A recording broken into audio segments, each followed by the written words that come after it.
Welcome in, everyone. RFK Refugees Podcast. Ted here, John here. Off-season edition, back after a slight slumber after the NWSL Championship. John, how you doing, my friend? How's the winter weather been treating you? I hate it. I hate winter weather. It's the worst. I don't like the cold whatsoever. But today was it felt like 60. It felt gorgeous today. So It was I nice guess today. that's good. I can't complain about that. What's been up with you? This is the secret, is that we don't talk unless we're doing the show, pretty much. So what's been going on? We need like a occasional life, but what's going on in your life? How's everything going? It's all good. Yeah, we communicate. We communicate occasionally, but yes, it has been a little bit long. We've been catching up with families. We've been taking a break. Sometimes it's healthy just to take a break, just to sit back. Are you still taking a break from refereeing? Is it the off season? Oh, it's over. It's over. Now it's workout. It's get swole. It's trying to keep myself. Right before the holidays. Knows that. It goes. No, I had a good weekend last week. I saw Interstellar in the IMAX theater, which I hadn't done before. I have a lot of friends that. Yeah, so that was fun. That was cool. And did you say you had never done that? Or the 7? Did you see it live, or had not seen it in IMAX? I had not seen it in IMAX. I've seen the movie. The movie. I'm a big Nolan fan. So I've seen the movie, but I've not seen IMAX. How was your weekend? I hope it was good. I didn't see anything cool in IMAX. I don't know. I don't know what happened really. Watched some sports. I don't know. I went Black Friday. I bought a bunch of really cheap jerseys on closeout. This is a Czech Republic jersey. Nice. I got a US away jersey for like $27. I was like, this is perfect. This is exactly what I want to pay for a blank US jersey. And I have a Cole Palmer jersey coming. I have moved to Chelsea, which is, I think, hilarious that I'm doing that now that they're kind of good again after having 2 years of them being just completely embarrassing.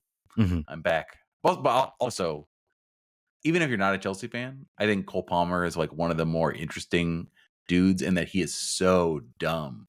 Like he is a himbo of the highest order. He is very dumb, but he is it's very compelling to me. I don't know why I like it so much, but there's nothing going on. It's just soccer. There's no higher level anything. It's just like I just score goals. Yep. Don't care. Yep. And you're deluding yourself that you can chase Liverpool for the league title. We're not in the title. We're just happy to be here. Definitely not. That's what I used to tell myself as a Liverpool fan. Like everybody say, "Oh, they won it. They've got it done." I'm like, "No, they haven't. They haven't won anything yet." Oh no, it's way too early. Nope. All right. That's Arsenal. Let's dive into soccer. Otherwise, people complain. Let's start talking. MLS. We got some MLS. We got DC United news. We got some Spirit news. We got a lot of stuff to dive into. So we'll do our best to cover it up. I wrote out a really hastily written outline with a bunch of players. Though. It is nice. We got a lot to talk about. So let's dive into it. MLS Cup. Let's start a little MLS news. MLS Cup happened last week. John, did you watch? I did watch it. Me, you, and 15 of our other friends watched this pretty much. Yeah, and 468,000 people total viewed the final. Combined audience across Fox Deportes, across MLS, and even across MLS Season Pass. I think that was kind of the numbers came out for Fox. They were not great. The Nielsen ratings came out for Apple TV. So this was a historically bad like MLS Cup final. Usually MLS Cup finals get around like 1 million. Usually a bad year was usually when it would drop like 800,000, 700,000, but it'd be consistently viewed. So John, what do you think? What gives? What gives. We know what gives. MLS has become a secret on Apple TV. It's just become all of the apples were in the Messi goes to the championship final, and then when Atlanta United knocked them out, they were just like, well, there's always next year. We'll figure something out. But no, I think if it's not on. If it's not on over the air or other things that people already pay for without having to pay something extra, it's just not in the conversation. The final should have been pretty interesting. I think Ricky Puig blowing his ACL out was unfortunate, and I think probably hurt a little bit. But the Red Bulls have not been a going concern of anybody other than the very small section of fandoms that are Red Bulls fans. In the country, they just don't. The star power isn't there. Emil Forsberg does not do it for really anybody except for Red Bulls fans. And the Galaxy are, while they're certainly more star filled than they were in the last couple of years. It's not Landon Donovan, Beckham, and Robbie Keane anymore. So the final is for casual fans, and the casual fans aren't showing up. They didn't pay for ML season pass. They forgot, because they didn't pay for it. They forgot the season existed. And then even if they did know the season existed, the playoffs started 2 years ago. So they've moved on. There's other things to do. Yeah. By the way, so I was curious. So what were the ratings last year? I believe was an 815,000 viewers ratings. I believe actually numbers are now a little bit higher. I think it's around 533,000. So somewhere in the 500,000 range. Still not great. No. I have a what MLS needs to do. We know that there are, and I think MLS knows that there are more than 400, 500,000 people that watch MLS soccer out there. And I think that is, if I'm in the TV offices, I am wondering why are those people not watching us? Why is the people that show up to watch Seattle, show up on this podcast? Todd and Timothy, thank you for the welcome back. We'll get to your questions. The people that follow their teams. The problem with MLS is the same as it ever has been. The main problem. I think there's some argument to make about the schedule. They're talking about moving the schedule to the spring. I think going up against the SEC final probably didn't help things. I'd be curious to know what the TV schedule was for the last MLS Cup final, and also for the one 2 years before that, which, by the way, was actually very good. The ratings were excellent for that final. I think the Apple move can pay off. The biggest problem is, and I think it stems back to how they approached this year from the Apple deal. Because if you remember when the first year of the Apple deal, we were like, this is great. We've got all the content. Very happy. The quality was good. Everything looked good. Everything ran mostly smoothly. There was some great analysis. They had a Christina Uncle in the stands doing referee breakdowns. They had all this other staff. And then they went next year and they said, oh, now we're going to cut that staff. At basically Extra Time is now kind of a roving band of like two or three people. They've cut that mostly. I think they've cut back a lot on the support staff behind the background. And I said at the beginning of this deal, I said, this can't just be a way to watch the games week in and week out. There has to be more. What's happened to the Drive to Survive documentary? What's happened to all the shoulder content? They do a preview show. They do a preview show every single weekend. The full version's on YouTube. You can't find the full version anywhere on Apple TV. All you watch your teams, right? Like you watch the little section, like Kalen Carr talks for like 90 seconds about DC United. And even the full show, I tried to put it on. It's not really, it's fine. It's like 2-3 minute blurbs about the game. It's not very engaging. And I think that was the major mistake this year. They did not take all this momentum that they had around this Apple TV season pass and actually put forward something that would actually attract fans, that would educate fans on the teams, that would give some background, some stories. They need to look at this not as like, this is where, we're going to make this money and from Apple, and this is going to be where we're going to be, and I think the cutbacks they made were disastrous. I think it really made it so it was really hard to like actually follow the league and follow the other teams. I mean, I listened to Extra Time Radio. I will admit my mind wanders when they're talking about other teams in the league. Maybe if they built something into a more compelling story, maybe if they did tactical breakdowns, maybe if they did player profiles, you could learn something about these teams. And that's where I think they really need to look at this. They're supposedly going to be developing some sort of like MLS Drive to Survive. That is how you get casual fans into the game. They learn about the teams. They learn about the players. Don't look at this as like something that you're going to shoot this and everybody's going to flock to it. Like everybody flocked to F1, the F1 show. It's not going to happen. But if you can present it and say, here's our league, here's some stories, then you'll have the fans that'll sit down. Oh, they're doing a profile on Matthias Klick. I'm a DC fan. I'll watch that. Hey, that was great. Let me watch this next one. And then they slowly build up where people learn more about these games.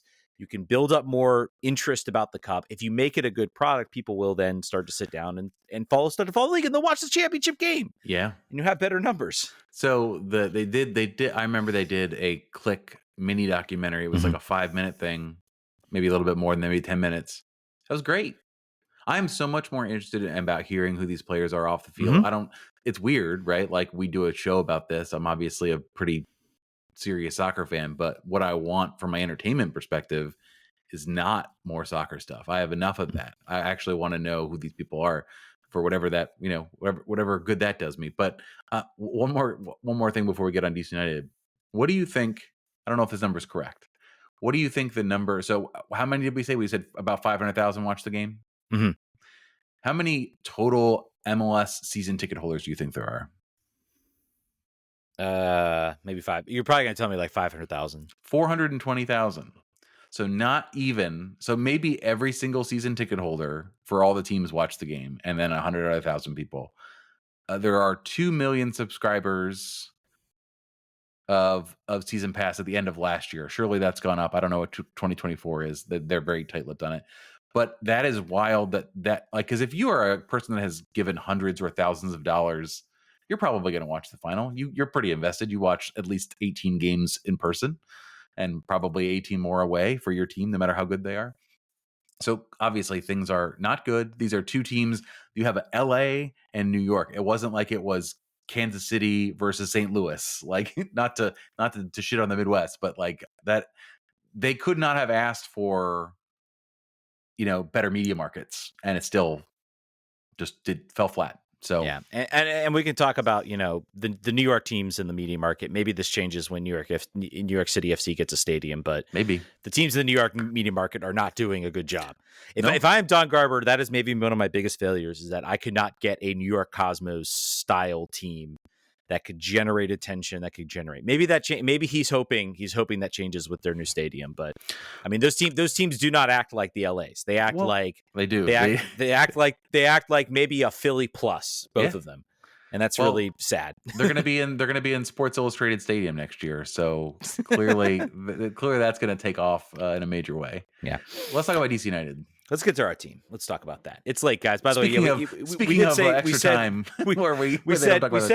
we pulled the old broadcaster trick. We said 9 p.m. so everybody would go to their computer, and then we actually start broadcasting at 9:30. We pulled the old broadcasting trick. That's what we did. Let's start talking DC United. So I think we've talked about this player, but I've got the list of these are all the confirmed incomings.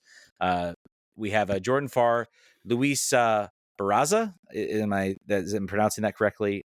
Jose Kojima and Joao Peglo. Let's talk about Farr and Barraza, who are the goalkeepers this year. Obviously, Jordan Farr, former Tampa Bay Rowdies goalkeeper, kind of a USL journeyman, 2022 USL goalkeeper of the year in the championship with San Antonio. So, and then Barraza, who's kind of we're going to group these guys together. We haven't really watched them. You can look at all the advanced stats, for Luis and everything like that. You're not really going to be able to. It's hard. Goalkeepers are hard. No one can really get advanced stats right with goalkeepers. So what are our thoughts about, I guess, these two keepers and what you think?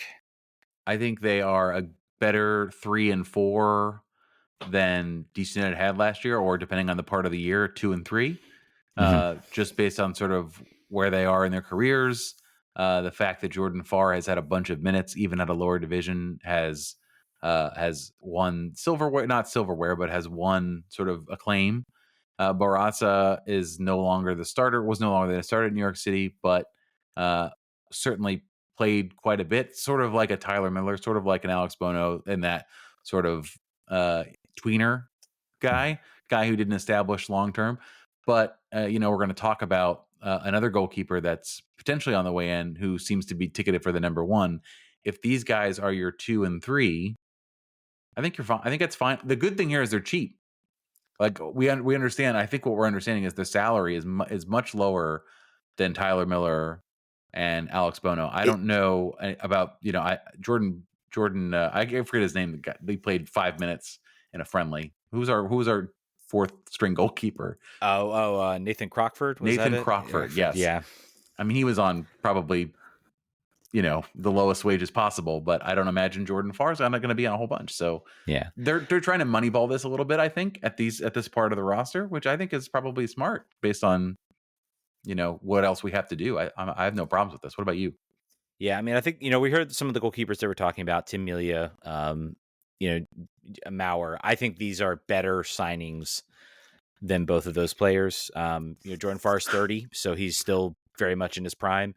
Yep. It seems to me it's kind of like they're taking sort of they're kind of, I don't want to call it like throw everything at the wall and see what sticks. I think they're taking like very like strategic like approaches. Like they're picking a USL competent goalkeeper who I think is kind of ready for the next step.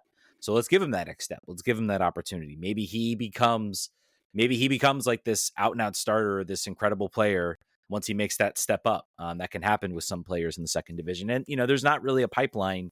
It's talked about a lot, the pipeline between USL and MLS. Luis, Cody, the goalkeeper coach, I think is also formerly the goalkeeper at NYC. So that might be playing a little bit into this. Maybe you get him in front of a goalkeeper coach that's good. Maybe he can, redevelop some form. So I think that's certainly the idea between the two goalkeeper signings. Let's go and talk about, we're talking goalkeepers. Kim Jong-un is the likely number one. Currently a starter for Jeonbuk Motors.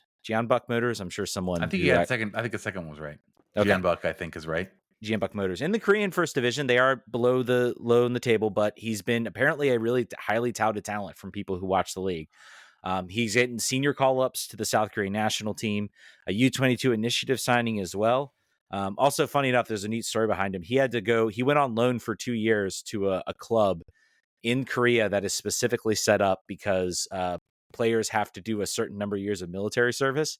So literally there's a club in the Korean first division that literally just has loaned players from other teams where they can do their military service and then they can play. It's like the West Point of the Korean first division. I apparently that team is grayed out in Football Manager, but I'm like, man, that would be like a fun like Football Manager save to see if you could take that team to like, it'd be like running like an NCAA program. Like you have 2 years, you've got to like get the most and you've got to like do loans. It's the meme from Twitter. What if all the troops got together and made a team? How would they do? But yeah, anyways, he's at Jeonbuk Motors. Highly touted player from what we understand. I think had something like a 50% shutout rate last year in the team. And really, I think they say he credited them. This team was like destined maybe to go down a division. He kind of rescued them and kept them up. If you're worried, about where they sit in the standings and everything like that, the only thing I'll say is like, think about how good Bill Hamid was during some really, really bad times in DC. So if you're getting call-ups from that team at the bottom, that just says a lot about you and your skill, your individual skill. I think it's just cool that we are now starting to scout different parts of the world in a way that we've never really done before, because it's no longer Kurt Morsink getting on a Southwest flight to Honduras. It's now we have the ability and the interest in looking everywhere. So I think that's cool. I think granted, we just talked about a USL and a NYCFC signing, but we're going to talk in a second. We're looking elsewhere. We're looking at sort of play in parts of the world that we hadn't before. I think that's a generally good sign. It's also higher risk. I think we talked about that last week. This is Mackay is, he's stepping out a little bit. He's not taking the easy, like, well, no one will doubt you if you sign an MLS vet to a 3-year deal and, nothing ventured, nothing gained. This is a little different. I think particularly if we're expecting this guy who's very young to step in as the starter in MLS. Like that's a big jump, I think, probably from the Korean first division. I don't think that's a really controversial thing to say. So we'll see how it goes. Yeah, I mean, Korea's not a terrible, I guess, in the AFC, in the Asian program. I mean, this is a guy playing first division soccer elsewhere in the world. I don't know how you would classify it as whether it's probably a step up, maybe in terms of salary. But I think, I think this is a risky move. I will agree with that. I think it's also I like it as a move, is sort of a creative move. I think that's been mostly what I've seen reflected. In a lot of the in a lot of the talk around MLS is like no one's really used the U22 initiative spot on a goalkeeper, and that's maybe a little bit of a risk, but I like that it's maybe thinking a little differently, and that's kind of what I wanted from this team. For so long, it's been like predictable move after predictable move. We'll get to some that I think are kind of maybe calling back to old, but I think they're maybe given a little more, a little different. In the first Google result for league rankings, like football league rankings, we've got, and whatever this is, globalfootballrankings.com, for whatever it's worth. MLS is rated 9th. K-League is rated 20th. Okay. So below the second division in Italy, below Turkey, below second division in Germany, and the Polish league. The Polish league is 16th, which is going to be important here in a second. Yes, it will be. Yeah, but I mean, I think it's I'm excited about this move, and this move for Kim is not official. It is apparently according to Goff has it everything but a jersey, I think, at this point. Yeah, it's unless we have another Sonny Kittle on our hands, where he'll basically be signed up. We just want to say quickly, we've got a viewer right now saying that Barraza is played very well in Campeones Cup. And 2 years ago, he's a capable player. So that's for what we got him for. That's you can't beat someone with a little bit of a upside and a little bit of a proven record too. Yeah, and you talk too about we're going to do a second. It's a lot of what we talked about is how much this team overpaid for certain players. They seem like they brought players in. They were paying $1 million, million and a half dollars. Martin Rodriguez, as much as we liked him, that guy came in and you looked at his pedigree, and you were like, okay, this guy seems like not really worth $1 million to like $1.5 million. The amount of salary. Turkish second division at the time. Turkish second division, exactly. So it's kind of like, and we'll get to some, there are the international signing we'll get to we'll talk a little bit about his stats and what that means, and maybe some people are pointing it out, and I think it's worth talking about. Let's talk about the maybe a little bit of the surprise was I think it's Jose Kojima. I hope it's Jose, so people can be really confused, like without reading it. Just think, is it Jose? Where's this guy from? What's going on here? It's Jose Kojima. Apparently, he's a football manager. He plays a lot of Football Manager, so maybe we'll have to trade tips or ideas on that. Acquired from San Diego for $400K in GAM after taking him from St. Louis in the expansion draft. So this is very MLS move. Yeah, part of the expansion draft is, sometimes they'll get players, sometimes it's about acquiring assets. He's a left-sided winger, former teammate of Tubbs over at Wake Forest. So there's a little bit of a connection here. 21 matches, 9 starts, 2 goals, 1 assist. Definitely been sort of more of a backup. He's listed as domestic on the signing. And I hope that's true. I hope he's been able to get his green card. He's from Japan. He's been playing professional for a couple of years now. One would hope that he has gotten the ability to get his green card.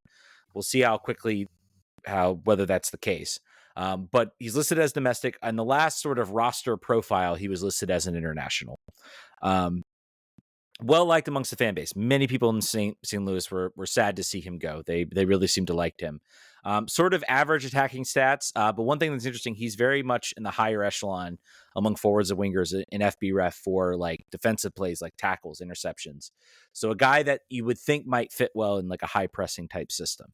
Apparently very hard worker, sort of to me like it's like the left-sided version of what we get kind of out of Jared Stroud right now in some ways. So I think he feels a need. The 400K, a lot of people seem to point at that maybe as a little bit of an overpay. Where do you sort of fall on that? First of all, I want to say it's the St. Louis pipeline with Jared Stroud and now Kojima there. It'll be funny. I'm going to DM their radio announcer, get a scouting report. What do I think about 400 and the price? I think that it's very hard to ascertain the value of draft protection. Not that I think there was only one player under contract in our non-protected list. Yeah, and it was Click. Click. I think that there was probably some conversation with the move that happened previously with Chris McVay going for 50K. So I think that 400 and that 50 are sort of they're intertwined, and I think it doesn't tell the whole story. So I don't have a big problem with it. I don't think that we're going to be leaning on this player, but anytime you get you get a young player that has started, had some opportunity to grow and figure out what he is in this league, a little bit about him, I think that's good. And we need some play. We need some depth on the left-hand side. We just talked about Rodriguez a second ago and Dahomey both gone. We have a bit of a hole over there. So, yeah. And the hole, I think, got filled. And that's with the next player. And also, you did mention the McVay sign, DC trading away Chris McVay, who they, by the way, waived the right, again, very MLS, 50K, could rise to 100K based on sort of performance. sort of performance metrics. Sorry, I'm just realizing I know how to do this now, and I can put comments on the stream. Yeah, Thanks, Jeremy's Jeremy. saying the game matches his market value. Yeah, I mean, I think also I look at this as 350K based on that McVay signing, because basically we gave a player we had no intention of signing over to, and we got 50K back for it. So I'm sure like San Diego's like, okay, well you gotta pay us a little more for Kojima if you're gonna get that. So maybe that was part of the trade. Seems like maybe that was part of the equation. Let's talk about the first international player signed abroad.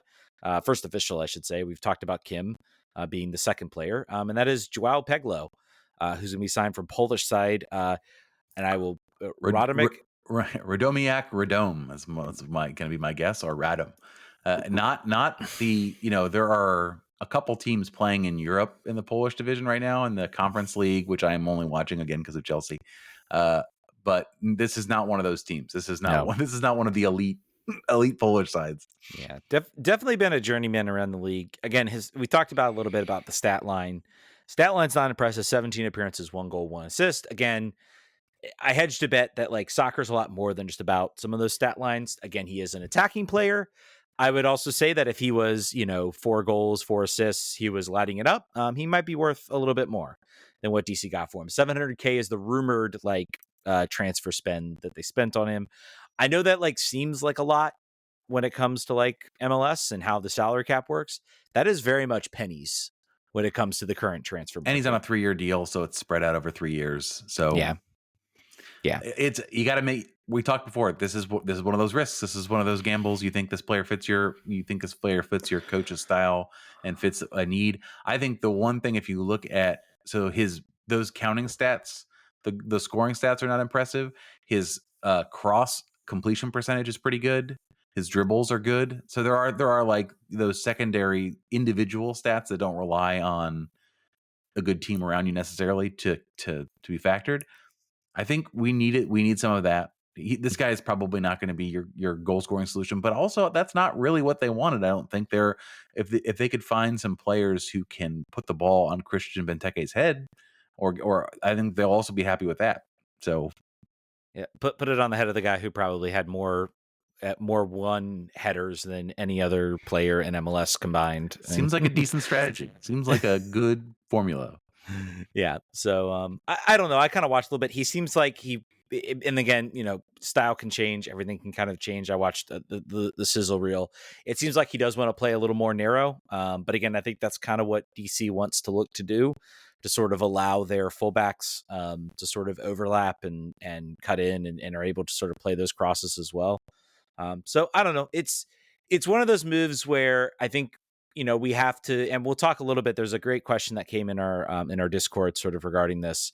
We do have to sort of allow, if Dave Casper makes this signing, I think maybe we're a little more skeptical than if Mackay makes this signing. And that's because, and people say, well, why does that matter? Why one player, if you think the player is good, you think the player is bad. And I'm like, well, I haven't watched any of them. I haven't watched Peglo, but I know that Mackay's new. He has a different eye. He's a different person. He's the one making the decisions.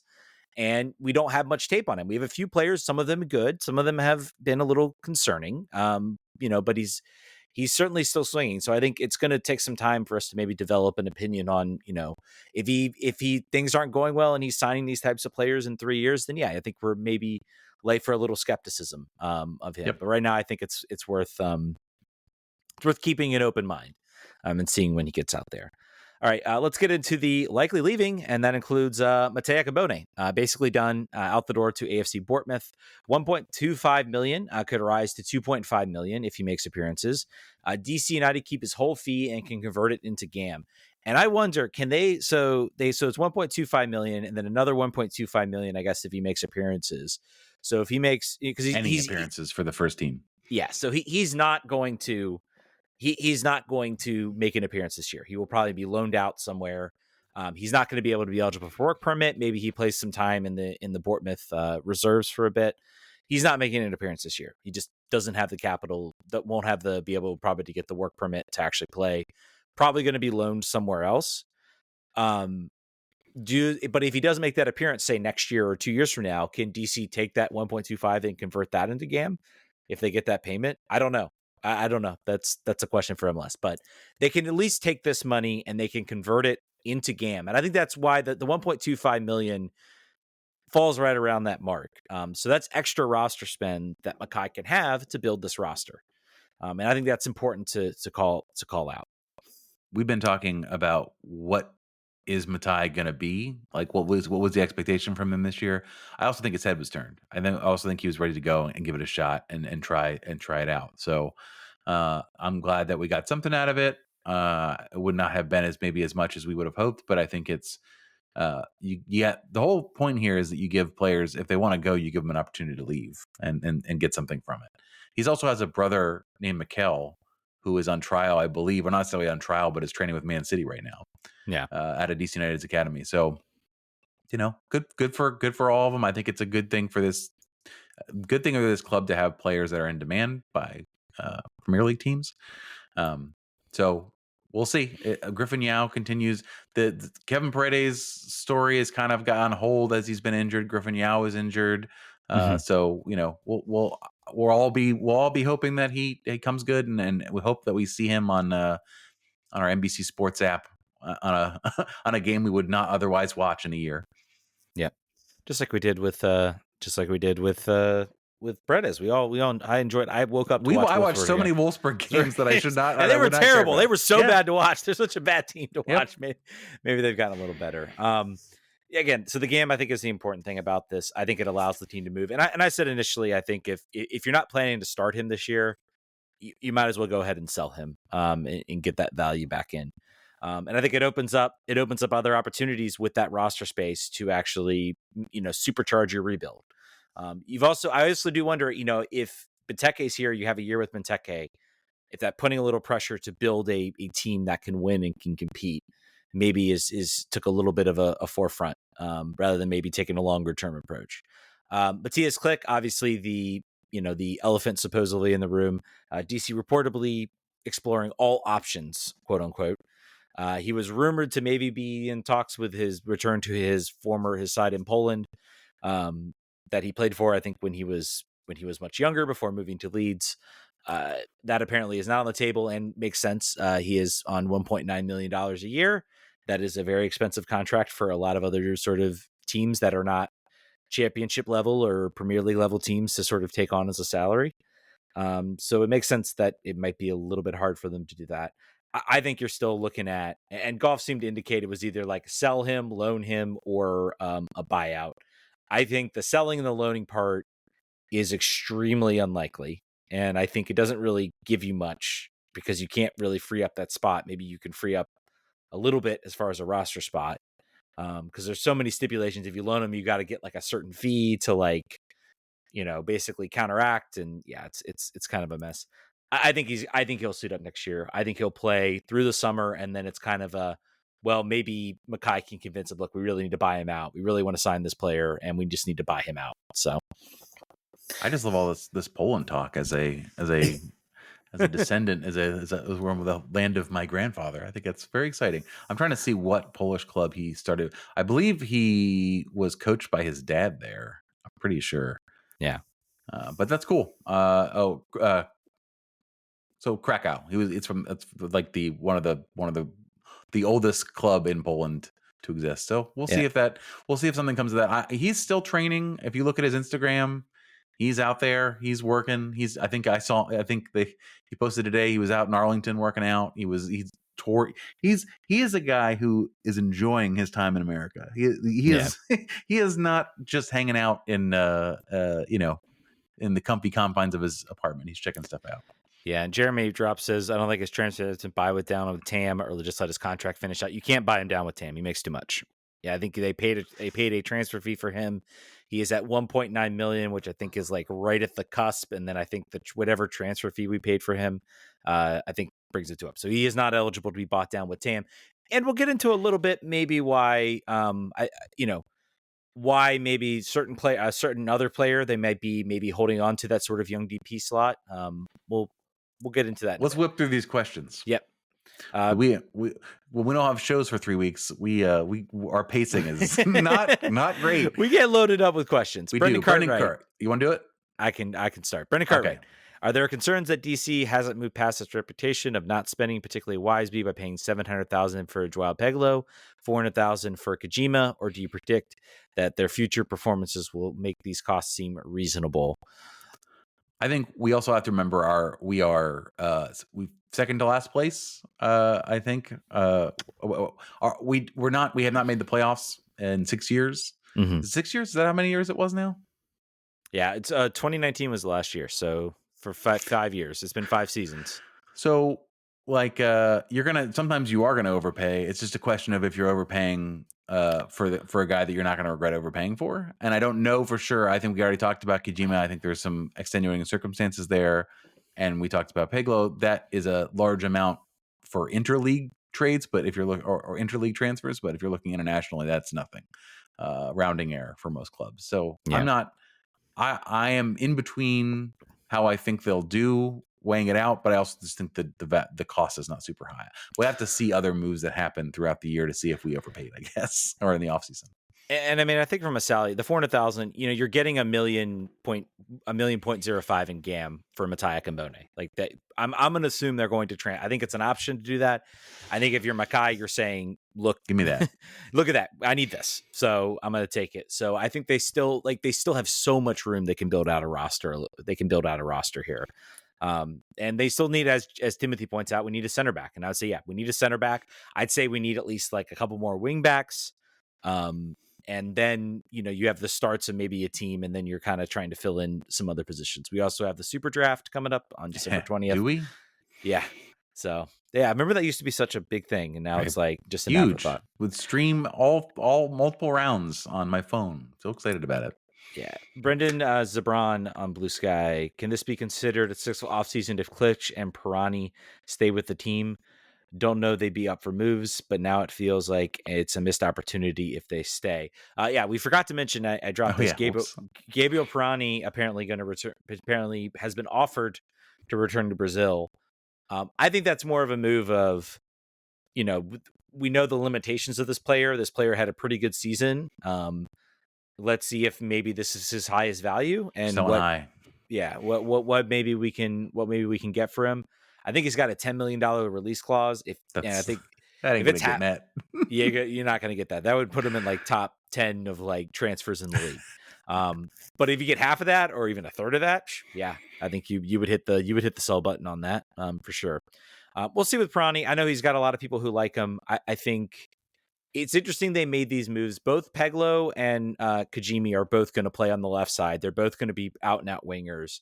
I think that might help both Ted Kudapietro and Gabriel Pirani, because now they don't have to occupy that left side. They will be competing right now for that reserve forward, that second forward type option. And I think that will kind of help them maybe be a little bit better. So Wames on Discord. And I'll let you read with some of these, John, I promise. With Goff now reporting that the team is saying all options are on the table for Click. If he does leave, who replaces production? Becomes the new glue. Does McKay find another box-to-box mid? Troy move Peltola back to the midfield? Does the team do as you say and reinvent itself again? I don't. Yeah, I think Peltola is moving back to the midfield regardless this year. Yes. I think that's happening. Clearly needs to sign some center backs before we can do that comfortably. But that is the plan. It has to be the plan. So he was put there in a pinch, I think, last season numerous times. There were so many pinches. We were just constantly in a pinch. So this year is about not being in pinches. I think not looking 4 positions down the player's foot mob to figure out if they've ever played defensive midfield before. That's where we want to be next year. If we're not doing that, but it is true that the double-digit assists are something you have to think about as far as what you want to do. If we free up DP slot, that's doable. That's very doable. It's just hard for us to say who that's going to be so far because A, he's still here, so this all may be for naught. But B, we don't. We're very much at the early stages here. I think they're building around the edges at the moment. There are big pieces that have to come in. I think. Would you characterize that as still like we still need a starting center back? Yeah, like a real one. I think there are other in my opinion, there are other priorities right now. I think offensively, this team was fine last year. This was a team that did well enough offensively to make the playoffs. Yep, They did XG not do top third XG creation probably. Yeah, they did not do well enough uh to defensively to make the playoffs, and that's the big problem. So I think that if I'm Alan McKay, that is my priority. I need to improve this team defensively. I think they've gotten at least a high upside keeper. It might be a little bit rough. I think you need to then say, okay, I need to make sure I get an experienced setter back, whether that's through free agency, which there's still some players. Tim Parker's still out there. I think he would be a potentially solid option. There's a lot of other players out there. Not super exciting, I would say, but certainly solid. Certainly solid, yeah. Certainly an improvement. I think I would classify any of the free agents out there an improvement over. Yes, mostly be an improvement over last year. I wish Aaron Lawn was available. I wish Jack Elliott was available, but they've all been poached up, and that's kind of to deal with that. So the Enclave on Discord says this one knocked me back. Since I'm still getting into DC United, I thought I'd ask you this since you guys are DC United old heads. All right. It means true, but ow. What makes Troy Lesesne's DC United much more different than the DC United teams of the past? What are your opinions on this? I think he plays a reasonably exciting style of soccer, not a suicidal brand of soccer like Hernan Losada played the cocaine soccer of DC United for like a season and a half. I think it's still tough, not to be one to make excuses for anything or anyone. It's still tough to really ascertain the full vision of what Troy really wants to do and what he can do, because he came into a roster that he was pretty locked up and he couldn't put his stamp on, nor could McKay really. Now, and also, as we talked about, there were 9,000 injuries that occurred that really sort of limited the ability of the team to put up a side that was, philosophically where they wanted it to be. It's a stretch. It's far a stretch from Ben Olsen, the long era of Ben Olsen. I think, like you just said, the offense was not a problem. XG was not a problem. I think they did not spend wisely in the back at the beginning of last year or then sort of in years prior. So sorting that out will enable us to figure out what this team should be looking like as a full unit versus just a team that's like, well, hopefully we win 4-3. I don't know. We're not stopping you scoring. Yeah, Old heads. Yeah. I think the injuries are a problem. I think this team walking out with 14-15, it shouldn't happen this year. It just shouldn't. This team should have enough of a bench to be out there. I think they are still hamstrung a little bit, obviously, by they don't have an MLS Next Pro team. You're seeing a lot of them. If you kind of track what other teams are doing with their MLS Next Pro teams, they're able to go in, grab an 18-year-old, pay $2 million for him, stick him on their MLS Next Pro team. They don't have to worry about what he counts against the cap. They can let him develop. Then they can bring him on as a U22 initiative player. Like the dream, man. Charlotte's doing this. Austin's doing this. It's really a problem that DC doesn't have this, and I think I worry about them falling behind if they don't get on this. But I think that is maybe what to watch for next year. Getting more depth in this roster. I think that's why you're seeing them make the moves they have. They're going to be able to get some more depth where it's not going to be, what we had last year with 3 subs on the bench. And I would say, what makes this DC United different is there's a different group in charge of putting the team together. Alan McKay's in there. Dave Casper's gone. I look back at the Joao Peglo signing and people were still like almost like making fun of this and acting like Casper was the one that made this decision. And I'm like, he's not there, guys. Your joke kind of falls flat because it's not Dave Casper anymore. It is Ali McKay. So, next question. If I understand Nathan Arbitman on Threads, if I understood correctly, latest golf article suggested that the team is seeking to restructure Click's contract and enable another DP. Is that how you interpreted it, or would it be cheaper, more straightforward to buy down Patola's contract to below a DP level to achieve the same objective? I don't, not I, restructuring, no. not a restructure. Most likely, he's guaranteed what he's guaranteed. It's not buy downable, as we said before. Uh, Certainly, buying down Peltola is part of the overall strategy, depending on how they deploy the number of under 22 players and DP slots. That's still sort of an open question. But I think, it feels to me like both the Click and the Pirani News are. I put them at less than 40% likelihood of happening. I think both of them are likely to stay. Yeah, I think I would even say less than that. I think both of them. I think 15%. There's a 10% chance, unless DC exercises the buyout. I could see them exercising the buyout on Click's contract if they the owners have enough money to do that. Sure. I think it's a matter of whether you want to do that or you want to hold on to it. Because again, Click, it's not like he's a player who's not been productive. No, he's a player you'd like to have on your team. We just don't like the contract. We don't like the spot he occupies. But to your point, you then you'll spend that $1.5 million, and then you get to go replace it. You got to figure out exactly how much money you're going to spend to replace that spot.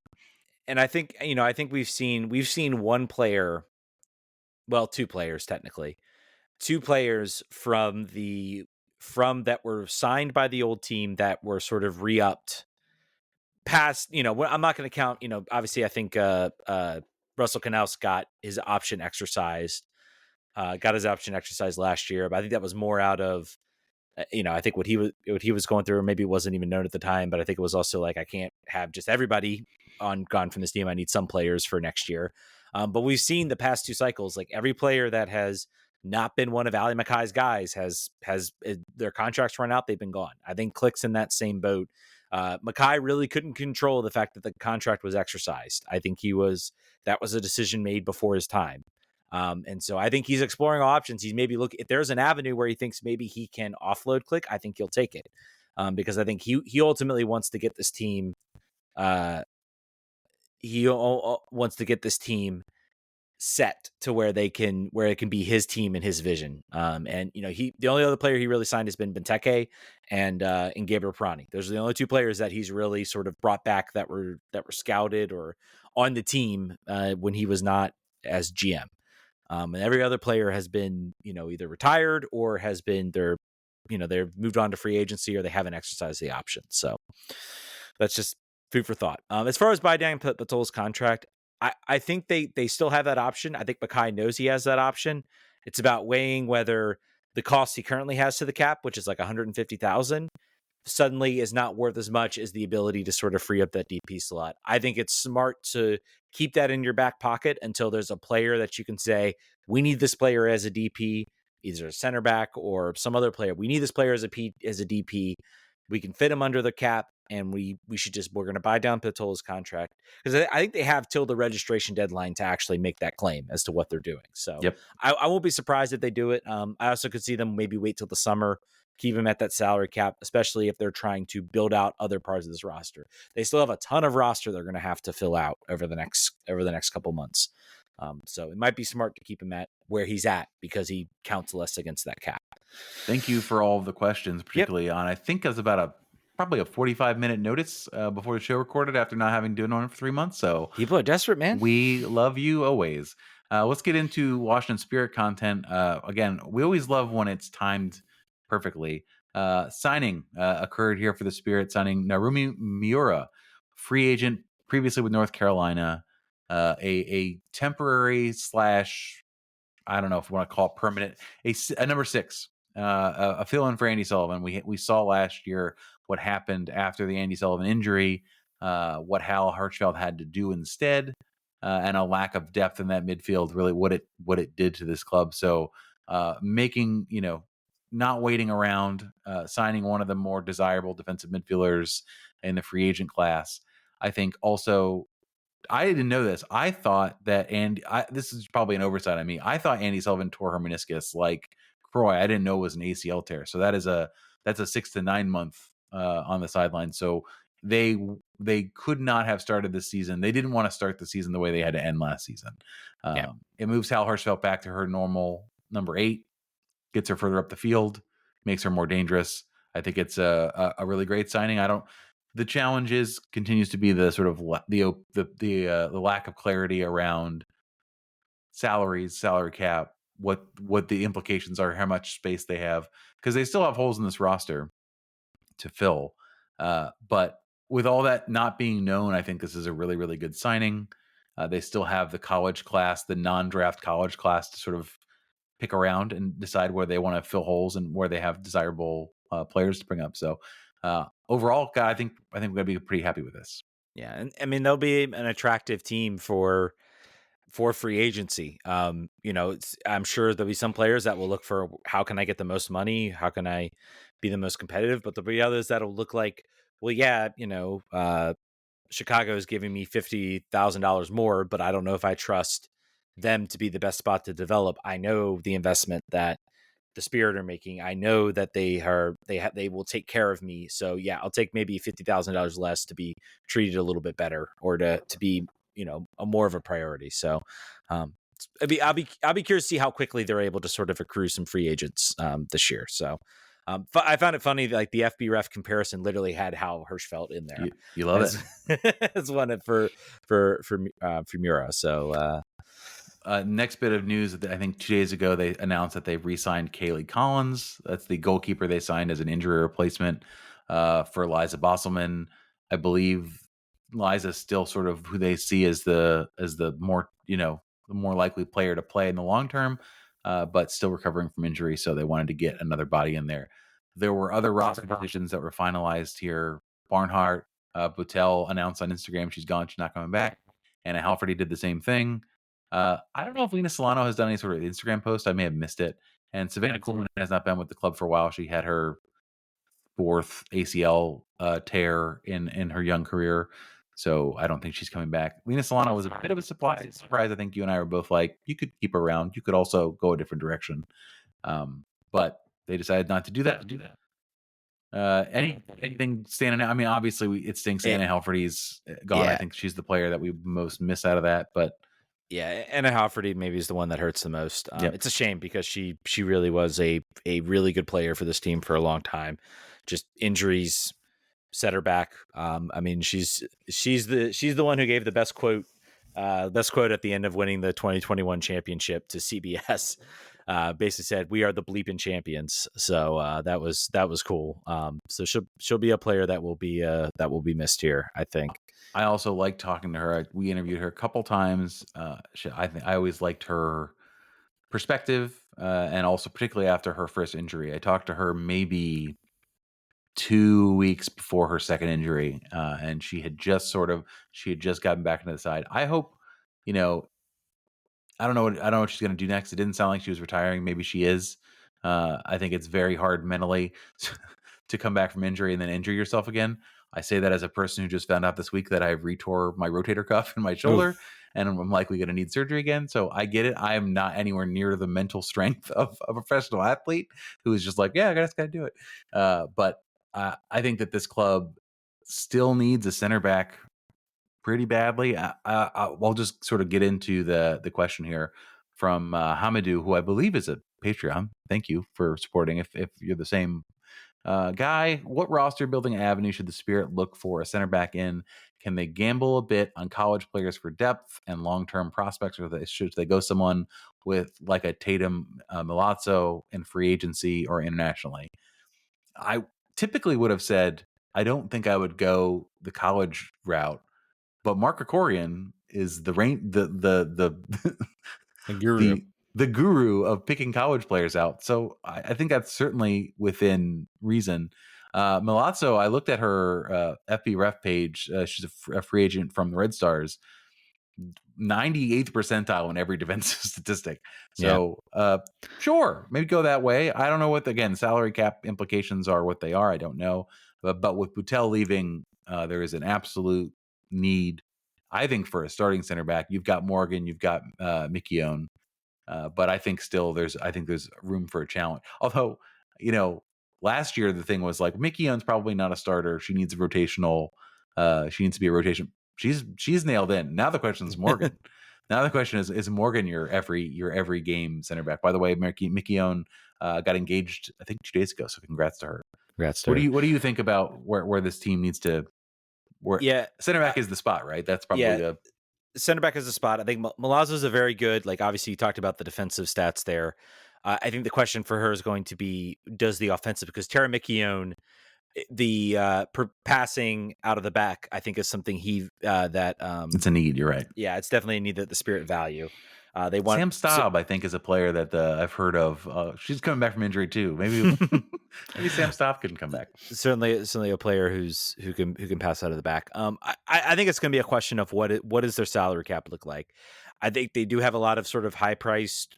They have obviously Trinity Rodman, who's certainly up there as far as salary goes. By the way, everybody leave her alone on the Red Bulls jersey. She's sponsored by Red Bull. I don't think it's that big of a deal. So It is not. I'll just leave that there. But I think it's more of a question of what's the cap situation look like. Is there a player out there you can go get? Because if you do draft a player, they probably will draft a player. No more draft. There's no more draft. Sorry, I'll get used to it. Sign a player from college. There's a chance you can get them maybe a little bit cheaper, and maybe trust your gut. You found Hal Hirschfeld. You went and found Croy Bethune. You went and found all these players who have done exceptionally well out of college and have just jumped right in and been starters.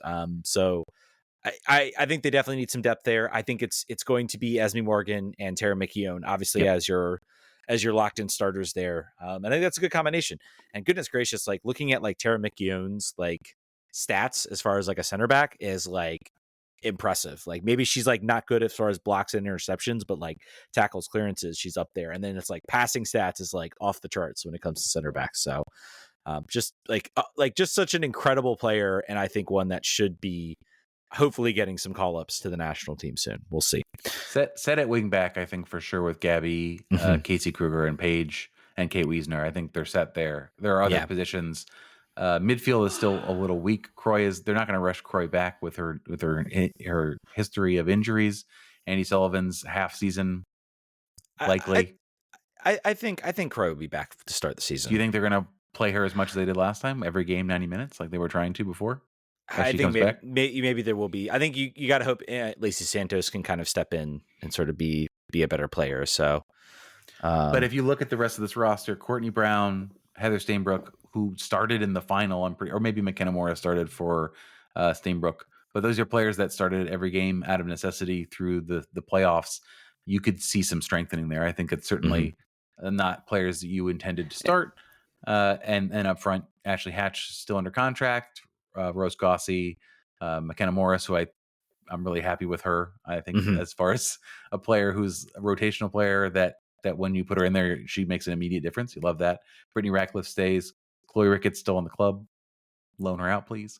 Trinity Anule Sarr, who is still, I think her injury did not require surgery, but she was out for the rest of the season. So there's holes to fill. I think it's going to be the college route. I think they're going to go that way pretty heavily.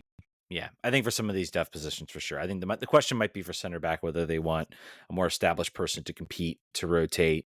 I think might be a question. But you don't want to waste prime Trinity Rodman years on if there's a chance to get an established player that you can afford that's going to make a difference, do it. The goal this year should be to win the championship. I think this team proved it last year. They put together an incredible roster. They've got, and you've also got to look at this too. You've got a good thing right now with Hal Hirschfeld and Croy Bethune, but you're also running up to, if when their contracts run out and then they're going to want more money because now they've proven themselves. Hal Hirschfeld's getting national team call ups. Croy Bethune's getting national team call ups. Those types of players then start to want, they demand more money as they should. So that becomes a question of sort of the cap and everything like that. So, all right. I think that's going to do it. Right under 60 minutes here. Yeah, right under an hour. We did a good job. Got you out of here. Thank you guys so much for listening. Again, we appreciate the questions. We appreciate you guys jumping in. We're probably going to go a little bit on more of a break. I don't think we have the see you in the new year wherewithal to do a New Year's Eve podcast, and then it's new and then a Christmas Eve podcast. So we'll see you guys in the new year. We'll definitely, if there is sort of a breaking story or a big story, I don't know, we're signing McKelly and Mbappe, maybe we jump back in. Obviously, schedule comes out on Thursday for MLS as well. So follow us on all of our social stuff. We'll keep talking to you there. Yeah, we'll keep talking to you there. We'll definitely work on gigs and posts maybe when the schedule comes out. We got some games. We got the draft. Tons of stuff to talk about. All right, guys. Thanks so much for listening. We'll catch you guys next year. Vamos. Vamos.